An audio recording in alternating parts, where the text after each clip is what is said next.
नमस्कार मित्रांनो, मी दिनेश नागने. आज आपण अक्षय कदम हे तुळजापूरचे रहिवासी आहेत. त्यांच्या आज आपण म्हशीबद्दल आणि कोट्याबद्दल आपण माहिती घेणार आहे. नक्कीच ह्याचा फायदा होते का नाही आपण त्यांच्याशी चर्चा करू. आणि नवीन पिढीसाठी हा अतिशय चांगला व्हिडिओ बनवलेला आहे. जे कम वयात त्यांनी ही आदर्श घेण्यासारखं असं त्यांनी एक आपल्याला मार्गदर्शन करणार आहेत. आणि त्यांनी तसं केलंय ते आपण तुम्हाला ह्या व्हिडिओच्या माध्यमातून सांगणार आहोत. तर आपण पूर्ण आपलं नाव सांगा. अक्षय राजाराम कदम, राहणार खडके, तालुका तुळजापूर, जिल्हा धाराशिव. बरं, मला सांगा सर, तुम्ही हे किती वर्ष झालं तुम्ही व्यवसाय करताय?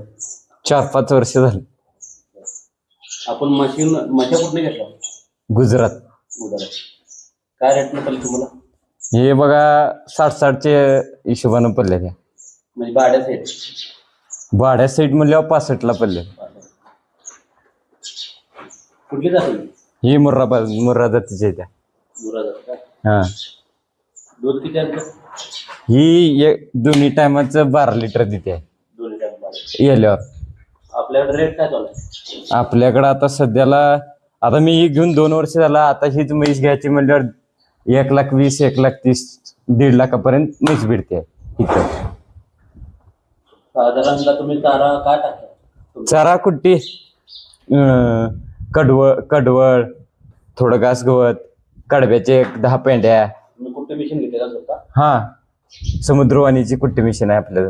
आहे का? हा. शेळी पालन पण करता का? हा, पहिल्या शेळ्या होत्या ह्यांच्या अगोदर, पण रान नसल्यामुळे शेतकरी वरडाल्यामुळे आपण शेळ्या बंद केल्या. आणि हा कोटा किती लाखाचा आहे? साधारण किती खर्च झाला? ह्याला गेले बघा 4-4.5 लाख रुपये गेले ते कोट्याला. एक रूम आणि शेड हा. किती? 1.5 गुंठा आहे का? कोटा आहे बघा आपला 52 बाय 26चा कोटा आहे असा. चांगलं.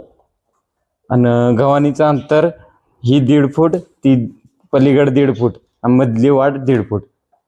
म्हणजे मधूनच वैरण टाकायचे, इकडे याचं नाही, इकडल्या साईडला. मागून नंतर काय वाढवतो प्लॅन आहे की? इन्कम किती साधारण वाढतो? आत्ता पहिला वर्ष झाला आपण घेतले. हा, म्हणजे पहिले 1-2च होत्या, ह्या वर्षी वाढवल्या त्या.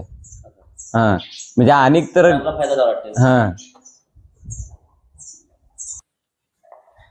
तर ही जी लहान आहेत, ही जी पिल्ली, हे तुम्ही सांभाळणार का?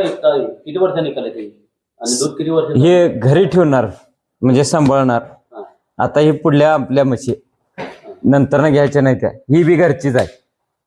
हा, आता ही सध्याला गाभण आहे, 6-7 महिन्याची गाभण आहे. आता ती एक घरची म्हणजे आपल्यापाशी तयार झालेली आहे. आता 1, 2, 3, 4, तिथे 1, 5. आता तुम्ही तुमच्या वयाच्या मुलांना काय सांगताल?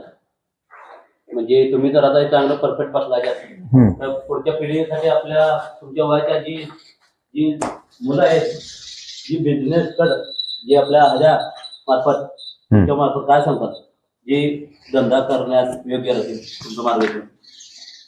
चांगलंच आहे.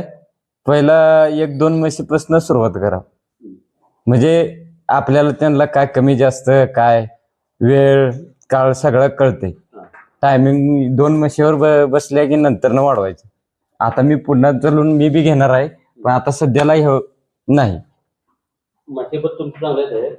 आता ही गुजरातून तुम्हाला 65,000 खर्च झाला टोटल. हा, तर आता याचा आपल्या जवळ किती जाईल? आता ही घेऊन वर्ष झालं, म्हणजे 1.5 वर्ष झालं तेव्हा आणलेले ते तिकडून. आता सध्याला ह्यांचा इथं रेट म्हणताना कमीत कमी 3-4 महिन्याचे बी गाभण राहिले तर 90-95 हजार सांगते. फायदा झालेला.